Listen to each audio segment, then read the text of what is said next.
ચલો વિદ્યાર્થી મિત્રો, આજે આપણે એક સરળ અને ટૂંકો ટોપિક ભણવાના છે. આમ તો બે ભણવાના છે અને બંને વિશે તમે જાણતા હશો અને એના ઉપયોગો પણ તમે જોયા હશે. એ નહીં જોયે તો એનાથી ચાલતા, એના ઉપયોગથી ચાલતા સાધનો તમે જોયા હશે. આજે આપણે ભણવાના છે વિદ્યુત પ્રવાહની તાપીય અસર. હવે વિદ્યુત પ્રવાહની તાપીય અસર એટલે શું? તો જો વિદ્યુત પ્રવાહની તાપીય અસર જોવા જઈએ ને તો વિદ્યુતના કારણે જે ઉષ્મા ઉર્જા આપણને મળે છે એને આપણે કહીએ છીએ એના કારણે ઉત્પન્ન થતી ઉષ્મા ઉર્જા જેને આપણે કહીએ છીએ વિદ્યુત પ્રવાહની તાપીય અસર. તમે એમ કહેતા હશો કે સર ઉષ્મા ઉર્જા મળે છે આપણને વિદ્યુત ઉર્જાથી. તો હા, તમે વોટર હીટર જોયું હશે, ઇસ્ત્રી, ટોસ્ટર, રૂમ હીટર્સ, આ બધાનો તમે જો કામ જોવો ને તો શું છે, તમે સ્વિચ પાડો છો અને પછી વોટર હીટર શું કરશે, પાણી ગરમ કરવાનું શરૂ કરી દેશે. ઇલેક્ટ્રિક વોટર હીટર હશે. પછી ઇસ્ત્રી છે એ ગરમ થઈ જશે, બરાબર. ટોસ્ટર છે એ પણ, અને રૂમ હીટર છે, આ બધા શું કરે છે, વિદ્યુત ઉર્જાનું ઉષ્મા ઉર્જામાં રૂપાંતર કરે છે. પણ આ બધું આપણા ફાયદા માટે છે. પણ અમુક વસ્તુઓ એવી પણ છે કે જે આપણા ફાયદા માટે નથી, છતાંય એમાં ગરમી ઉત્પન્ન થાય છે, ઉષ્મા ઉત્પન્ન થાય છે. જેમ કે તમારો મોબાઈલનો તમે સતત યુઝ કરો તો મોબાઈલ ગરમ થઈ જાય છે. પછી વીજળી પડે છે તો ઝાડ ને વાળ જેના ઉપર વીજળી પડે એ સળગીને ખાખ થઈ જાય છે. પછી તમે ઘણીવાર જોયું હશે તો મોટા હાઈ ટેન્શન વાયર હશે કે જ્યાંથી ખૂબ ઊંચા પ્રમાણમાં વિદ્યુત પ્રવાહ પસાર થતો હશે મોટા મોટા થાંભલા પર, ત્યાં થોડોક અવાજ આવતો રહે છે, બરાબર છે મિત્રો. આ ઘણા બધા કિસ્સા છે કે આપણને જોઈતી કે ના જોઈતી હોય તો પણ ઉષ્મા આપણને ઘણી વખત મળી જાય છે. તો આ ઉષ્મા વિદ્યુત પ્રવાહથી કેવી રીતે ઉત્પન્ન થાય છે અને કેમ ઉત્પન્ન થાય છે, ક્યાંથી આવી આ ઉષ્મા, એ સમજવા માટે પહેલા વિદ્યુત સ્થિતિમાન સમજવું પડશે. કેમ કે એનાથી જ આપણે આ સમજી શકીશું કે એક્ઝેક્ટલી આ છે શું. વિદ્યુત સ્થિતિમાનનો તફાવત એટલે શું? વિદ્યુત સ્થિતિમાન તમે કોને કહો છો? તો વિદ્યુત સ્થિતિમાન એટલે, યાદ કરો મિત્રો વ્યાખ્યા વિદ્યુત સ્થિતિમાનની, કોઈ એક બિંદુને એક સ્થાનેથી એટલે એક જગ્યાએથી એક બિંદુએથી કોઈ દળ વિદ્યુત ભારને એક બિંદુએથી બીજા બિંદુ સુધી લઈ જવા માટે કરવું પડતું કાર્ય. એક બિંદુને, એક વિદ્યુત ભારને એક બિંદુએથી બીજા બિંદુ સુધી લઈ જવા માટે કરવું પડતું કાર્ય એને વિદ્યુત સ્થિતિમાન કહેવાય. ધારો કે હું એમ કહું કે મારી પાસે 9 વોલ્ટની બેટરી છે. કેટલા વોલ્ટની બેટરી છે મિત્રો? 9 વોલ્ટની બેટરી છે. સમજો. અથવા તો હું એવું કહું ભાઈ આ બે છેડા વચ્ચે આ કોઈ મોટો સળિયો છે, આ સળિયાના બે છેડા વચ્ચે મેં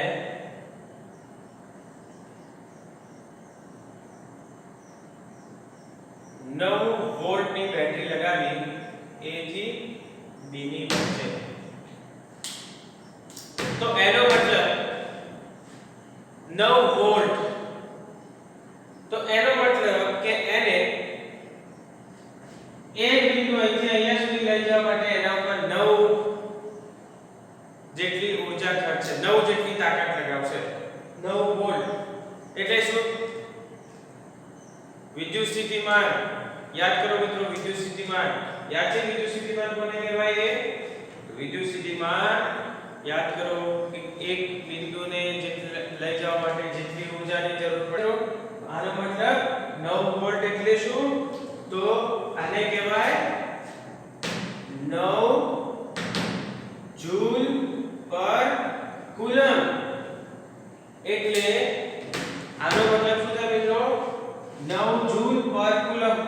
1 કુલમ જેટલા વિદ્યુતભારને આ બિંદુએથી આ બિંદુએ પહોંચાડવા માટે એ 9 જૂલ જેટલી ઊર્જા આપશે.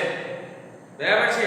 1 કુલમ વિદ્યુતભારને અહીંયાથી અહીંયા સુધી ખેંચવા માટે એ 9 જૂલ જેટલી વિદ્યુત 9 જૂલ જેટલા આપશે.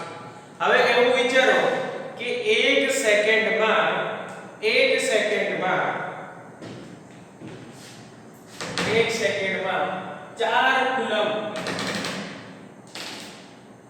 કેટલા 4 કુલમ અહીંયાથી અહીંયા સુધી પહોંચે છે. 4 કુલમ જેટલા વિદ્યુતભાર પસાર થાય છે. 4 કુલમ જેટલો વિદ્યુતભાર. તો કેટલી ઊર્જા આવશે?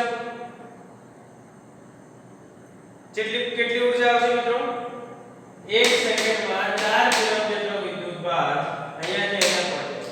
તો વિચારો 1 કુલમને લઈ જવા માટે કેટલી જૂલ ઊર્જા જોઈએ છે? 9 જૂલ ઊર્જા. તો 4 કુલમને લઈ જવા માટે 36 જૂલ. કેટલી આવશે મિત્રો? 36 જૂલ ઊર્જા એની જરૂર પડશે. તો એનો મતલબ એ થાય છે કે આ ઊર્જાનો ઉપયોગ કરે છે વિદ્યુતભારોને એક સ્થાનેથી બીજા સ્થાને ખેંચવા માટે. અને આ બેટરી આપણે ના લગાવીએ તો આમાંથી પ્રવાહ પસાર થશે નહીં થાય મિત્રો. આમાંથી કોઈ પણ પ્રકારનો પ્રવાહ પસાર નહીં થાય. એનો મતલબ એવો થાય કે પ્રવાહને ઘડાવવા માટે જે ઇલેક્ટ્રોન્સ છે, મુક્ત ઇલેક્ટ્રોન્સ, એમને સતત ઊર્જા મળતી રહેવી જોઈએ. હવે આ જે ઊર્જા છે ને મિત્રો, એ ઊર્જા સતત ઇલેક્ટ્રોનને મળતી રહે છે. ઇલેક્ટ્રોન ગતિ કરતા રહે છે. હવે ઇલેક્ટ્રોન ગતિ કરશે તો હવે એક કામ કરીએ, આપણે થોડું ઝૂમ કરીએ આ વાયર ઉપર.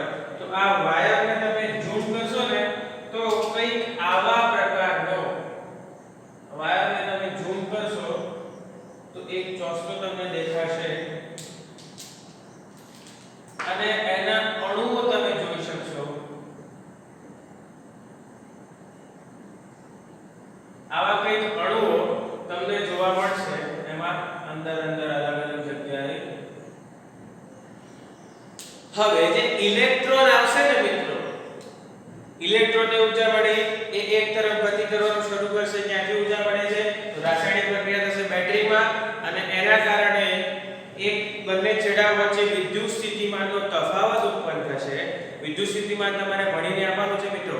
વિદ્યુત સ્થિતિમાનનો તફાવત ઉત્પન્ન થશે અને એ તફાવતના કારણે જે આ ઇલેક્ટ્રોન્સ છે એક દિશામાં વહન કરવાનું શરૂ કરશે અને જેવા વહન કરવાનું શરૂ કરે તો આમ સીધી રેખામાં તો જશે નહીં. કેમ કે વચ્ચે આ બધા અણુઓ છે. તો આ જે ઇલેક્ટ્રોન્સ છે, મુક્ત ઇલેક્ટ્રોન્સ, એ ગતિ તો કરશે પણ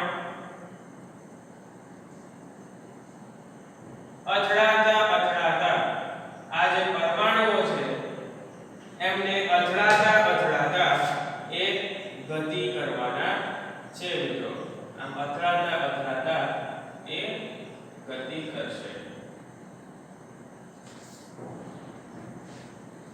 શું થશે મિત્રો? અથડાતા એ ગતિ કરશે.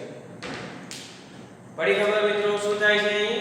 તો અહીં જેવા ઇલેક્ટ્રોન્સ ને વિદ્યુત સ્થિતિમાનનો તફાવત અહીંયા ઉત્પન્ન થશે અને એવા વિદ્યુત સ્થિતિમાનના તફાવતની તરત જ એમાં શું થાય છે મિત્રો? એ ઇલેક્ટ્રોન્સ અથડાશે અને એ અથડાતા અહીંયાથી ગતિ કરશે. હવે તમને ખબર છે કે એક મોટો પથ્થર હોય એના ઉપર તમે નાનો પથ્થર મારો ને ખેંચીને તો પણ એમાં ધ્રુજારી ઉત્પન્ન થાય. તો અહીંયા આ જે ઇલેક્ટ્રોન્સ છે એ શું કરશે? એમને જે ઊર્જા મળી છે ને એ ઊર્જા આ અણુઓ સાથે ટકરાશે એટલે એ એને ઊર્જા આપી દેશે. થોડીક મહદ અંશની ઊર્જા, થોડીક ઘણી ઊર્જા આને આપશે. કોણે આપશે મિત્રો? આ જે અણુઓ આપણને જોવા મળે છે, પરમાણુઓ આપણને જોવા મળે છે, આ પરમાણુઓને એ ઊર્જા આપી દેશે થોડીક. અને જેવી એ ઊર્જા આ પરમાણુઓને મળશે અને સાથે તો અથડાય છે તેના કારણે આ જેટલા પણ અણુઓ છે એ બધામાં કંપન શરૂ થઈ જશે. કંપન એટલે કે ધ્રુજારી શરૂ થઈ જશે. આ બધા ધ્રુજવા લાગશે અને જેવા ધ્રુજશે એમાં ઊર્જા આવશે, ઉષ્મા ઊર્જા. એટલે કે આ જે ઊર્જાનો વ્યય થાય છે, અથડામણમાં જે ઊર્જા ઉત્પન્ન થાય છે એ ઊર્જા ઉષ્મા સ્વરૂપે વ્યય પામે છે. ઉષ્મા સ્વરૂપે શું થાય છે મિત્રો?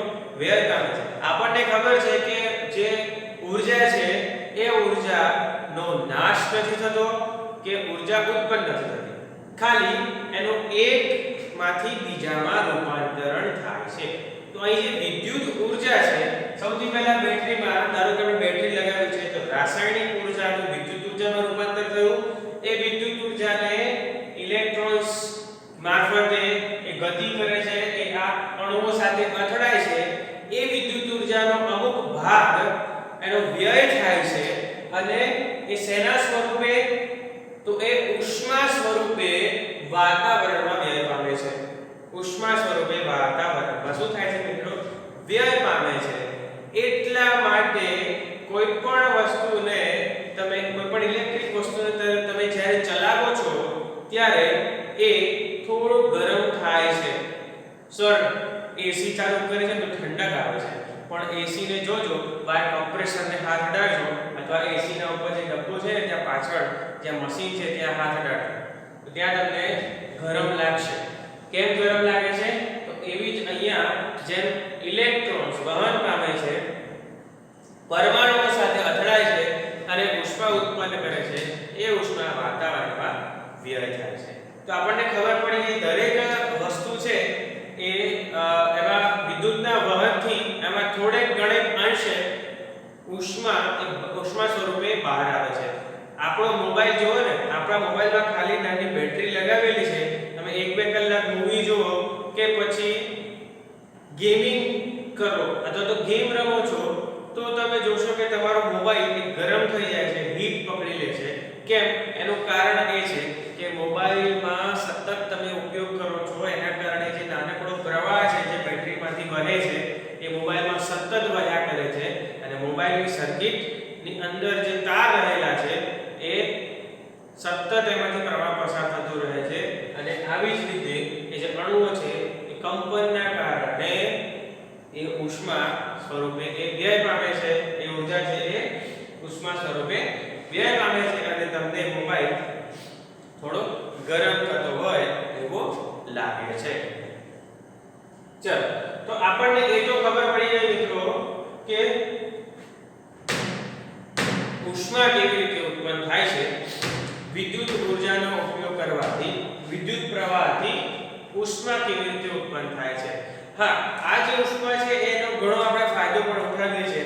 જેમ કે મેં હાલ જ વાત કરી કે મનગમતી વસ્તુ જેમ કે વોટર હીટર, તો એમાં ઉષ્મા જોઈએ, એમાં ઉષ્મા ના હોય તો ચાલે?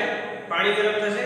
નહીં થાય. ટોસ્ટર છે, ઇસ્ત્રી છે, આ બધા આપણા મનગમતા છે, આનો ઉપયોગ કરીને જ બનાવેલા છે. એમાં તો આપણને જોઈએ જ છે કે હા જેટલી ઉષ્મા ઉત્પન્ન કરે એટલું સારું. પણ જે કોમ્પ્યુટર છે, લેપટોપ છે, મોબાઈલ છે, એસી છે, ફ્રીજ છે, આ બધી વસ્તુમાં આપણે જોઈતી નથી.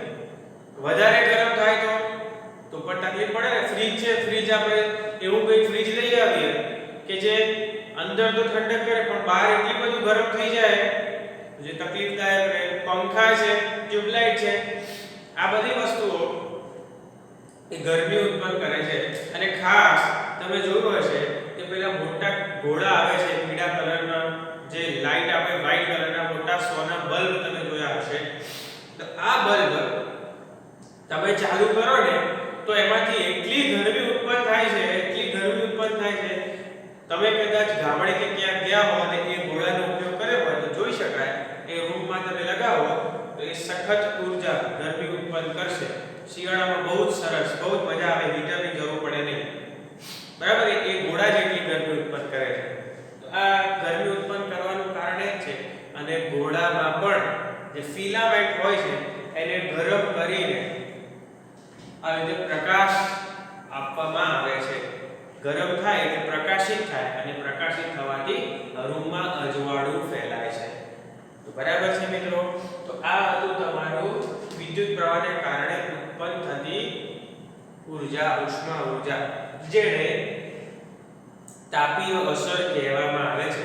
સૌપ્રથમ આ જે છે ને આનો અભ્યાસ કરેલો જૂલ નામના વૈજ્ઞાનિકે જેને ઉર્જા માટે કામ કરેલું એને જ આના ઉપર અભ્યાસ કરેલો જેને જૂલ હીટિંગ અથવા તો જૂલનો તાપીય નિયમ એવું કહેવામાં આવે છે. ઇંગ્લિશમાં જૂલ હીટિંગ કહેવામાં આવે છે. તો એણે શું કર્યું તો એણે એનો ઉપયોગ કર્યો અને વિચાર્યું કે કેટલા પ્રમાણમાં ઊર્જા આપણને ઉષ્મા ઉર્જા મળે છે એનું એને સૂત્ર તારવ્યું. કેટલા પ્રમાણમાં ઉષ્મા ઉર્જા આપણને મળશે એનું એને સૂત્ર તારવ્યું. હવે જોવા જઈએ ને મિત્રો તો વિદ્યુત પ્રવાહની તાપીય અસર એટલે સાદી ભાષામાં કહીએ તો શુદ્ધ તત્વ હોય ને શુદ્ધ તત્વ એકદમ શુદ્ધ તો એમાંથી પસાર થતો વિદ્યુત પ્રવાહ એ લગભગ એ કેટલી ઊર્જા આપશે તો જેટલું એનું વિદ્યુત સ્થિતિમાન હશે એટલી ઊર્જા ઉષ્મા ઉર્જા આપણને આપશે. સમજો ફરી એકવાર શુદ્ધ તત્વો જેમ કે શુદ્ધ એલ્યુમિનિયમનો વાયર લો અને એમાં 9 વોલ્ટની બેટરી લગાવો. શુદ્ધ એલ્યુમિનિયમનો વાયર ધારો કે આ શુદ્ધ એલ્યુમિનિયમનો વાયર છે એબી અને એમાં હું 9 વોલ્ટની બેટરી લગાવું છું તો એ પૂરેપૂરો 9 વોલ્ટ આપણને આપશે. ઉષ્મા કેટલી આપશે પૂરેપૂરી 9 વોલ્ટ એમાં સહેજ પણ વ્યય થશે નહીં પૂરેપૂરી 9 વોલ્ટ આપણને આપશે. પણ મિશ્ર હશે અશુદ્ધ હશે તો આપણને થોડી ઘણી બાદ મળશે એને આપણે ગણતરીમાં લેતા નથી. આપણે તો એવું જ વિચારીએ છીએ કે શુદ્ધ છે બરાબર છે શુદ્ધ માટેની જ ગણતરી કરીએ છીએ. તો હવે વિચારો અહીંયા જો હું તમને કહું છું ને એ સમજજો બહુ જ સરળ છે બહુ જ સહેલું છે સમજવા લાયક છે. અહીંયા ફરી પાછું આપણે આ બંને છેડાઓની વચ્ચે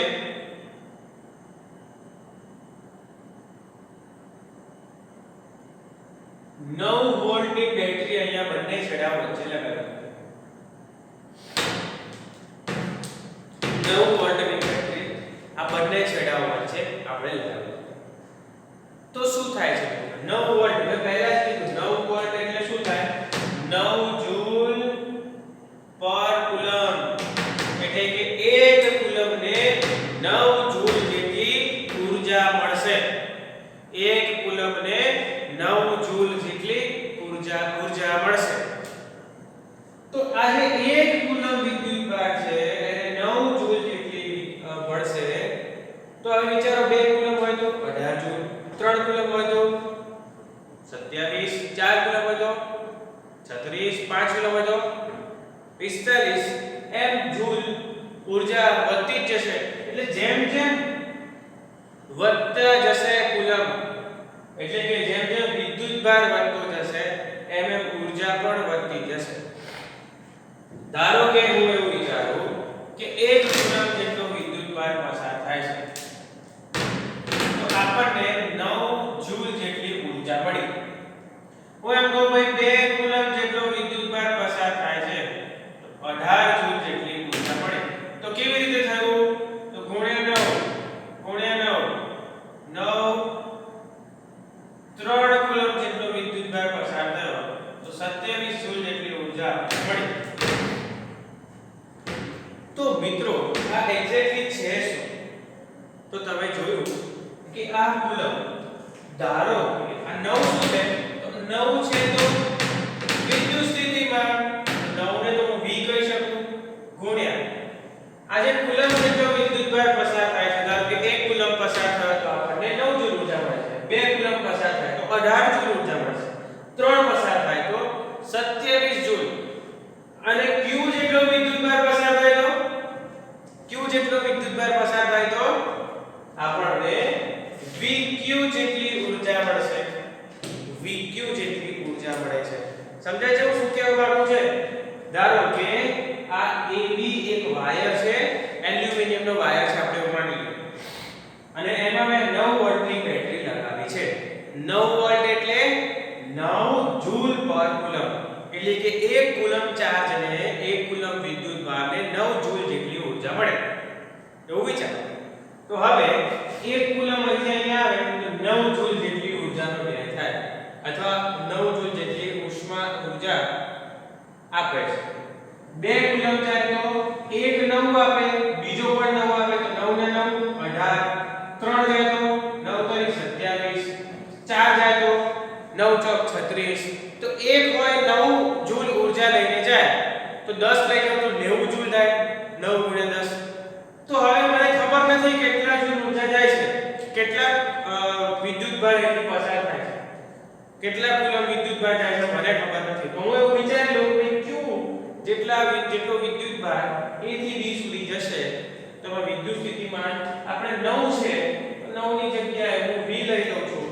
અહીંયા થોડું અલગ થઈ જશે, V જેટલો વિદ્યુત સ્થિતિમાન હોય અને અહીંયાથી અહીંયા Q જેટલો વિદ્યુત ભાર પસાર થતો હોય, Q જેટલો વિદ્યુત ભાર પસાર થતો હોય તો શું થાય મિત્રો? Q જેટલો વિદ્યુત ભાર પસાર થતો હોય તો એમાંથી મળતી ઊર્જા આપણને કેટલી મળશે? W બરાબર એમાંથી મળતી ઊર્જા કેટલી મળશે? VQ જેટલી ઊર્જા આપણને મળશે. કેમ VQ જેટલી ઊર્જા? તો અહીંયા મેં સાબિત કરીને બતાવ્યું કેમ VQ જેટલી ઊર્જા. અહીંયા આપણને ખબર નથી કેટલી બેટરી છે, આપણે તો ઉદાહરણ લીધું છે અને કેટલો વિદ્યુત ભાર પસાર થાય છે આપણને ખબર નથી. ચલો આટલી ઊર્જા આપણને મળે છે અને આ જે ઊર્જા છે એ આપણને ઉષ્મા સ્વરૂપે મળશે. એટલે કે આ જે ઊર્જા છે એને હું હીટ એનર્જી એટલે કે H કહી દઉં. હીટ એનર્જી H કહી દઉં. V Q એટલે આપણને ખબર છે I બરાબર Q ભાગ્યા T. I બરાબર Q ભાગ્યા T. કેટલા વિદ્યુત ભારો પર ટાઈમ પર સમયમાં નીકળે છે અને આપણે પ્રવાહ કહીએ છીએ. તો Q બરાબર શું થાય મિત્રો? IT. ચલો આમાં મૂકી દો V I T. તો આ જે નિયમ છે, આ જે સૂત્ર છે એ સૂત્ર તાપીય અસરનું છે. H બરાબર V ગુણ્યા IT. અહીંયા ધ્યાન આપજો. હવે આપણને એવું થાય કે સર બરાબર છે, આ હીટ એનર્જી આપણને મળી ગઈ VIT, પણ આમાં એક તકલીફ છે. સર મને એવું જરૂરી થોડી છે કે મને દરેક વખતે V આપેલો જ હોય. V ના આપેલો હોય તો શું કરવાનું? V ના આપેલો હોય તો ખાલી I જ આપેલો હોય તો V આપણી પાસે નથી તો તમારે જૂલનો નિયમ યાદ કરો મિત્રો. તો જૂલનો નિયમ થઈ જશે V બરાબર IR. અહીંયા આ જે અવરોધ છે એનું મૂલ્ય R આપેલું હોય તો શું કરો? તો આ V ની જગ્યા ઉપર IR મૂકો મિત્રો. તો V ની જગ્યા ઉપર તમે IR મૂકશો તો V જગ્યા ઉપર IR, I ગુણ્યા I સ્ક્વેર RT. આ જે બીજા નંબરનું સૂત્ર આપણને મળે છે જેમાં ખાલી I જ છે, V નથી. સર હવે V આપેલો છે ને I નથી આપેલો તો હું શું કરું? V આપેલો છે, I નથી આપેલો તો શું કરું? તો કઈ નહીં, આમાં શું કરશો? તો I ને કરતા બનાવો તો શું થાય મિત્રો? V ભાગ્યા R. તો આ જ સૂત્ર છે, આમાં જ H બરાબર I ની જગ્યા ઉપર V સ્ક્વેર ભાગ્યા R ઇન્ટુ T. I ની જગ્યા પર V ભાગ્યા R મૂકો, V ભાગ્યા V ગુણ્યા V એટલે V સ્ક્વેર ભાગ્યા R ઇન્ટુ T. આ જે સૂત્ર છે ને H બરાબર I સ્ક્વેર RT, આ સૂત્ર જૂલ નામના વૈજ્ઞાનિકે, આપણે જૂલની વાત કરી ને, એ જૂલ નામના વૈજ્ઞાનિકે આ સૂત્ર ગણતરી કર્યા વગર પ્રેક્ટિકલી પ્રયોગથી આ સૂત્ર મેળવ્યું. આ ત્રણેય એકબીજાનું રૂપાંતર જ છે, પણ આ સૂત્ર મુખ્ય છે કેમ કે જૂલે આ સૂત્ર ગણતરીથી નહીં પણ પ્રાયોગિક રીતે અલગ અલગ પ્રયોગો કરીને વાયરો સાથે પ્રયોગો કર્યા એને અલગ અલગ વિદ્યુત સ્થિતિમાનની બેટરી લગાવી એમાંથી કેટલી ઊર્જા મળે છે એ પ્રકારનો એ અભ્યાસ કર્યો અને એના ઉપરથી આ સૂત્ર એને તારવ્યું. આ સૂત્ર શું કહેવા માંગે છે? I2RT. હવે આ સૂત્રનો જો તમે થોડી બેઝિક વસ્તુ સમજાવો કે આ છે શું. અહીંયા H બરાબર VIT. એનો મતલબ કે H છે ને એ I ના સમપ્રમાણમાં છે. H એ I ના સમપ્રમાણમાં છે. હવે H એ I ના સમપ્રમાણમાં એટલે શું? તો I વધારશો ને પ્રવાહ તમે વધારશો. જો આમાંથી વહેતો પ્રવાહ તમે વધારશો તો H એટલે કે ઉષ્મા પણ વધશે. પ્રવાહ વધારતા ઉષ્મા પણ વધે છે. સાચી વાત છે. તમે પ્રવાહ વધારશો, પ્રવાહ વધારો એટલે વધારે ઇલેક્ટ્રોન્સ પસાર થશે અને જેટલા વધારે ઇલેક્ટ્રોન્સ પસાર થશે એટલી અથડામણ વધારે થશે. જેટલી અથડામણ વધારે થશે એટલી ઉષ્મા વધારે નીકળશે બહાર. તો I H છે એ I ના સમપ્રમાણમાં છે. I તમે ગમે તે જેટલો વધારતા થશો એટલી ઊર્જા પણ વધતી જશે. બીજું V. V એટલે શું છે? વિદ્યુત સ્થિતિમાન. હવે આ જે છે ને આ બંને છેડા ઉપર વિદ્યુત સ્થિતિમાનના તફાવતની વાત કરેલી છે. પણ વિદ્યુત સ્થિતિમાનની જે ઊર્જા છે એ વિચારો તમે. જો એ વધારે હશે ઊર્જાનો તફાવત વિદ્યુત સ્થિતિમાનના કારણે જે ઊર્જા છે એનો તફાવત જો વધારે હશે, જેમ કે અહીંયા 9 વોલ્ટની બેટરી હતી. સમજજો બેટા, બહુ જ આઈએમપી, બહુ જ સમજવાલા. 9 વોલ્ટની બેટરી હતી એટલે કે 9 જૂલ પર કુલમ. આ 9 ની જગ્યાએ હું 50 વોલ્ટની બેટરી લગાવી દઉં છું તો એનો મતલબ કે આ 50 જૂલ પર કુલમ એટલે કે પહેલા 9 વોલ્ટની બેટરી જે 1 કુલમ ચાર્જને 9 જૂલ ઊર્જા આપતી હતી એની જગ્યા ઉપર મેં 50 વોલ્ટની બેટરી લગાવી જે 1 કુલમ ચાર્જને 50 જૂલ ઊર્જા આપશે. હવે વિચારો, જ્યારે 1 કુલમ ચાર્જ અહીંયાથી અહીંયા પહોંચશે તો 9 જૂલ જેટલી ઉષ્મા રિલીઝ કરશે. પણ 50 વોલ્ટની બેટરી લગાવો તો 50 જૂલ ઊર્જા આપશે. કેટલી આપશે મિત્રો? 50 જૂલ ઊર્જા. હવે મિત્રો કહો કે આ 9 વોલ્ટની બેટરી લગાવો તો વધારે ઉષ્મા મળે કે 50 વોલ્ટની બેટરી લગાવો તો વધારે ઉષ્મા મળે? તમે કહો સર 50 વોલ્ટની બેટરી લગાવીએ તો વધારે ઉષ્મા મળે. હવે 50 જગ્યાએ 100 વોલ્ટની બેટરી લગાવો તો એનાથી વધારે ઉષ્મા મળે. 200 વોલ્ટની લગાવો તો એનાથી વધારે ઉષ્મા મળે. તો V વધારતા જઈએ એટલે કે વિદ્યુત સ્થિતિમાનનો તફાવત વધારતા જઈએ તો આ બે છેડા વચ્ચેનો ઊર્જાનો તફાવત પણ વધી જાય અને ઊર્જાનો તફાવત વધી જાય તો એ વધારે પ્રમાણમાં ઊર્જા આપશે એટલે કે ઉષ્મા ઊર્જા સ્વરૂપે વધારે પ્રમાણમાં ઉષ્મા આપશે.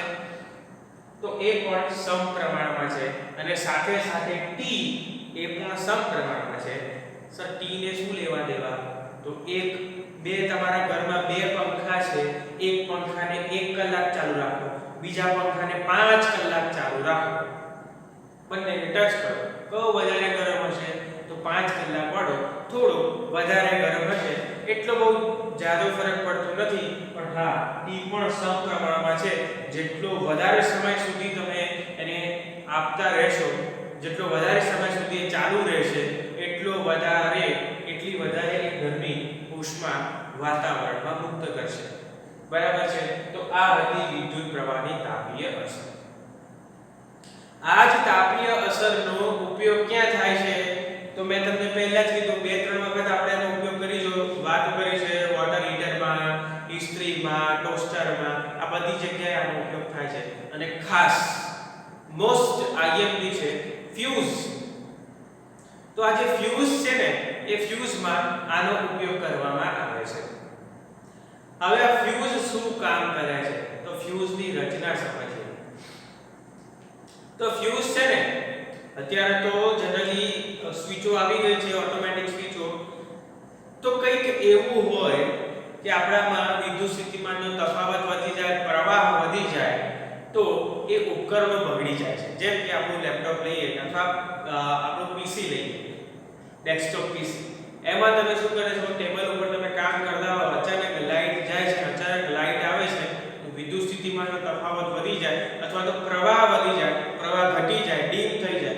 તો આવા બધા ડીમ થઈ ગયું અને પછી અચાનક પાછો પ્રવાહ આવે તો પ્રવાહમાં વધઘટ થાય અથવા વિદ્યુત સ્થિતિમાનના તફાવતમાં ફેર થાય. તો આવા પરિસ્થિતિના કારણે એની અંદર જે સર્કિટ છે ડેમેજ થઈ જાય અને એ ઉપકરણ બગડી જાય છે. ઘણી વખત તમે સાંભળ્યું હશે કે અચાનક લાઈટ ગઈ અને અચાનક લાઈટ આવે તો પંખા ને ટ્યુબલાઇટ ને ટીવી ને ફ્રીજ ને બધું બળી ગયું, એવું તમે કદાચ સાંભળ્યું છે. બળી એટલે શું, સળગી જાય?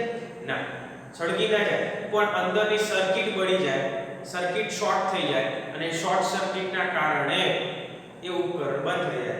ઘણી વખતે આ શોર્ટ સર્કિટ એટલો જબરજસ્ત અને ભયાવહ હોય છે ને કે એ આસપાસની વસ્તુ એ જે સળગી ઉઠે, તણખલા સાથે સળગી ઉઠે અને એ તણખલાથી એ રૂમ પણ સળગી જાય, એ બિલ્ડિંગ પણ સળગી જાય. તમે થોડા ટાઈમ પહેલા, એટલે કે આપણે 1 વર્ષ જેવું ઉપર થઈ ગયું છે, 1.5 વર્ષ જેવું, સુરતની અંદર એક ક્લાસીસમાં આગ લાગી હતી શોર્ટ સર્કિટના કારણે. અને અત્યારે હાલ પણ કોવિડ-19 માં આઈસીયુમાં 3-4 જગ્યાએ શોર્ટ સર્કિટના બનાવો બન્યા છે. તો આ શોર્ટ સર્કિટ થવાનું કારણ શું? તો અચાનક પ્રવાહનો વધઘટ થાય, જેના કારણે જે ઉપકરણ છે, જે સર્કિટ લગાવેલી છે, એમાં શોર્ટ થાય, તણખલા ઉડે અને એ તણખલાથી ઉષ્મા વધી જવાના કારણે એ સળગી જાય, સળગી ઉઠે છે અને એ બધું બાળી નાખે છે, સળગાવી દે છે. તો આ એક નોર્મલ પ્રક્રિયા છે. હવે આને રોકવી કેવી રીતે? અને ચલો શોર્ટ સર્કિટ નથી થતું ને ખાલી લેપટોપ કે કોમ્પ્યુટર કે ફ્રીજ ઉડી જાય છે, તો અત્યારે બહુ જ મોંઘા આવે છે, આપણા માટે બહુ જ કોસ્ટલી બની જાય છે. ખાલી એના માટે લગાવવાનો છે કે નાનકડો ફ્યુઝ.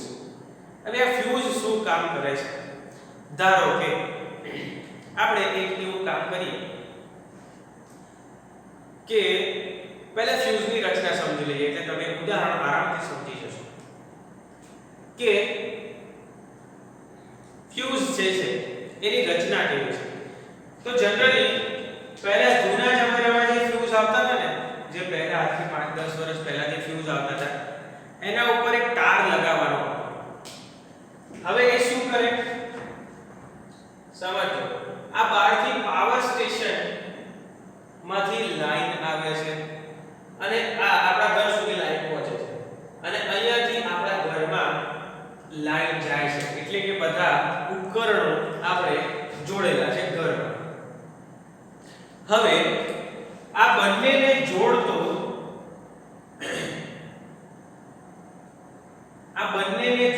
એક ફ્યુઝ લગાવવામાં આવે. પહેલાની વાત કરું છું, ફ્યુઝ આવે. અત્યારે પિક્ચરોમાં તમે જોયું હશે અથવા સિરિયલોમાં જોયું હશે, ફ્યુઝ આવે પણ પકડી લગાવે, પકડીને ફ્યુઝ કાઢી લે એટલે લાઈટો જતી રહે. તો આવો એક ફ્યુઝ લગાવવામાં આવતો, જેનાથી શું થાય? તો પાવર સ્ટેશનમાંથી આવતી જે લાઈન છે, મેઇન લાઈન જેને આપણે કહીએ છીએ, એ અને ઘરમાં જતી લાઈન છે, એની વચ્ચે એક બ્રિજ બનાવેલો હતો, એટલે કે પ્રવાહ અહીંયાથી પસાર થઈ શકે. હવે થાય શું? તો અચાનક પાવર સ્ટેશનમાં લાઈન મે બી ઇશ્યુ થાય કે કંઈ પણ પ્રોબ્લેમ થાય, એના કારણે આગળથી આવતો પાવર સપ્લાય બંધ થઈ જાય અથવા તો ઘટી જાય અથવા તો વધી જાય. તો શું થાય છે? ઘટી જાય તો ચિંતા જ નથી, એની બહુ જશે ને, લાઈટ ડીમ થઈ જશે, કોઈ અસર નહીં થાય. પણ વધી જાય છે તો શું થઈ જાય છે? જેવો પ્રવાહ વધશે, પ્રવાહ વધે તો ઉષ્મા વધશે અને એ ઉષ્મા વધશે તો આ જે છે તાર એ ઓગળી જશે. તો એવો તાર લગાવવામાં આવે છે કે આ જે તાર એટલો પતલો તાર લગાવશે કે આ જે તાર છે ને એ શું થાય છે મિત્રો? ઓગળી જાય છે. અને ઓગળી જાય એટલે આ બ્રેક થઈ જાય અને બ્રેક થઈ જાય તો અહીંથી પ્રવાહ પસાર થાય ને ઘરના બધા ઉપકરણો બચી જાય. સમજે મિત્રો? તો આ ફ્યુઝ નું આ કામ હતું. અત્યારે હાલ મોડર્નમાં તો થોડા મોડર્ન ઓટોમેટિક સ્વિચ આવી છે એમાં પણ એવું છે કે એક સેટ કરેલું હોય એનાથી વધારે પ્રવાહ વહે એટલે સ્વિચ પટાક દઈને નીચે પડી જાય, તરત જ સ્વિચ નીચે પડી જશે. એટલે તમને ખબર પડશે કે અહીંયા પ્રવાહ વધ્યો કે કંઈક લોચો થયો જેના કારણે સ્વિચ પડી ગઈ. તો આપણે પછી બહાર જઈને ફરી પાછી સ્વિચ ચાલુ કરી શકીએ. પહેલા ફ્યુઝ આવતા, પછી ઘણા હોશિયાર લોકો હોય ને તો વારે ઘડી આ વાયર તૂટી જાય, વાયર બળીને તૂટી જાય એટલે ડાયા ડાપણ માણસો શું કરે, જાડો વાયર લગાવે. પાછા કે આપણે તો એવો વાયર લગાવે છે ને કે કોઈ દિવસ ફ્યુઝ બળશે જ નહીં, કે ફ્યુઝ નહીં બળે પણ ઘરના બધા ઉપકરણો બળી જશે. આવો જાડો વાયર લગાવી દે એટલે શું થાય મિત્રો, વધારે પ્રવાહ આવે ને તો પણ આમાંથી જતો રહે અને આમાંથી અંદર જાય ઉપકરણો સુધી પહોંચી જાય અને ઉપકરણો બાળી નાખે. તો આપણે થોડુંક વિચારવાનું, વારે વારે ફ્યુઝ પડી જતું હોય, ફ્યુઝમાં તકલીફ આવતી હોય તો ચેક કરાવી લેવાનું કે આપણા ઘરની લાઈનમાં કોઈ પ્રોબ્લેમ છે, બહારથી જે લાઈન આવે છે પાવર સ્ટેશનમાંથી એમાં કઈ પ્રોબ્લેમ છે એ ચેક કરાવી લેવું પડે. વારે વારે ફ્યુઝ પડે તો યા વારે વારે ફ્યુઝ પડી જાય તો. અત્યારે હાલ પણ ઘણા અમુક જગ્યાએ આપણને જોવા મળે છે આવા ફ્યુઝ, પણ જનરલી ઓટોમેટિક સ્વિચ આપણે જોઈએ છીએ. હવે અત્યારે તો શું થયું છે મિત્રો, એક પેલા બોર્ડ આવ્યા છે કે એ બોર્ડ તમારે લગાવવાનો અને એ બોર્ડમાં 3-4 પ્લગ હોય અને એમાં તમે બધી વસ્તુઓ જોડી શકો છો. અને એમાં જોશો ને તો ખૂબ જ નાના ફ્યુઝ આપેલા હોય છે અને એ ફ્યુઝ કેવા હોય છે મિત્રો, તો એ ફ્યુઝ કંઈક આ ટાઈપની રચના હોય.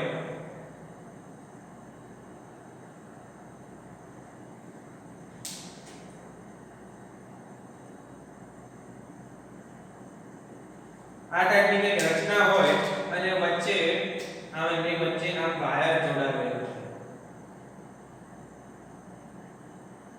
આમ વાયર જોડાયેલો. તો આ ટાઈપના ફ્યુઝ આવે અને આ જે છે ને એ ધાતુની રચના હોય. આ બંને કેવી હોય મિત્રો, ધાતુની રચના. એટલે કે એ તમે ફ્યુઝ લગાવો એટલે બંને વચ્ચેનો પ્રવાહ, એમાંથી પ્રવાહ વહે. જો પ્રવાહ અચાનક વધી જાય, વિદ્યુત સ્થિતિમાનનો તફાવત વધી જાય તો શું થાય મિત્રો, ઉષ્મા ઉત્પન્ન થાય અને ઉષ્માથી આ વાયર બળીને તૂટી જાય. તો એ જે સાધન છે એ બચી જાય. તો મિત્રો તો તે ફ્યુઝની રચના આવી હોય છે. મારી પાસે આ ફ્યુઝ છે, નાનકડો ફ્યુઝ. આ તમે જોઈ શકો છો, હું લઈને આવ્યો છું. આ બંને ધાતુની પટ્ટી છે બંને બાજુ અને વચ્ચે નાનકડો પતલો તાર છે. તમે આપણે જ્યારે રૂબરૂ મળીશું ત્યારે આ ફ્યુઝને જોઈશું.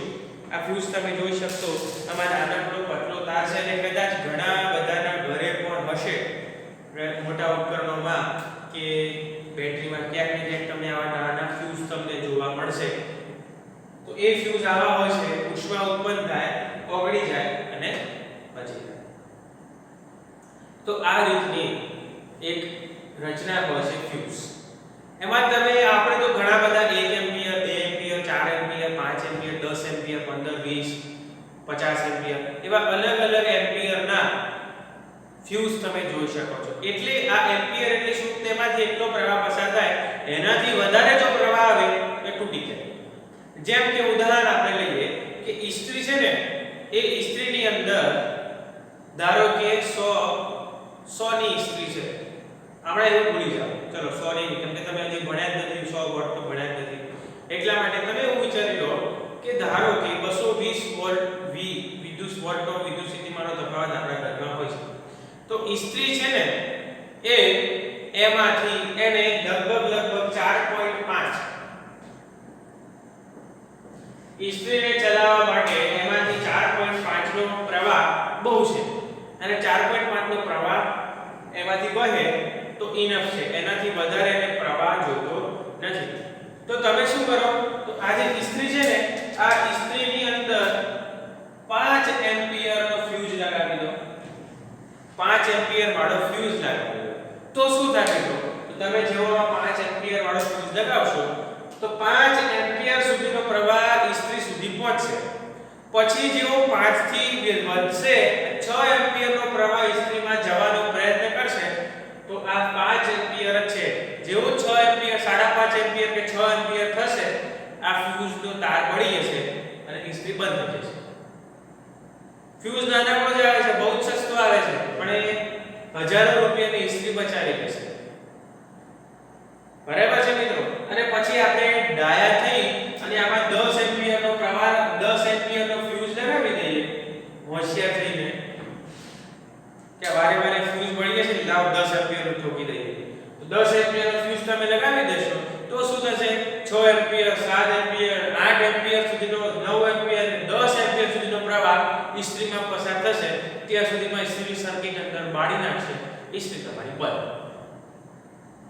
એટલે ફ્યુઝ જેટલું જોઈએ ને એટલું જ લગાવવાનો હોય, વધારે લગાવવાનો હોય નહીં.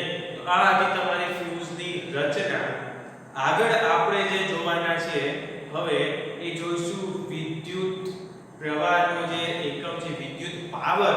એ વિદ્યુત પાવરનો આપણે અભ્યાસ આના પછીના લેક્ચરમાં કરવાના છીએ. વિદ્યુત પાવર કોને કહેવાય, એનું સૂત્ર શું છે અને એનો ઉપયોગ શું છે. તો મિત્રો મળીએ આના પછીના લેક્ચરમાં વિદ્યુત પાવર સાથે.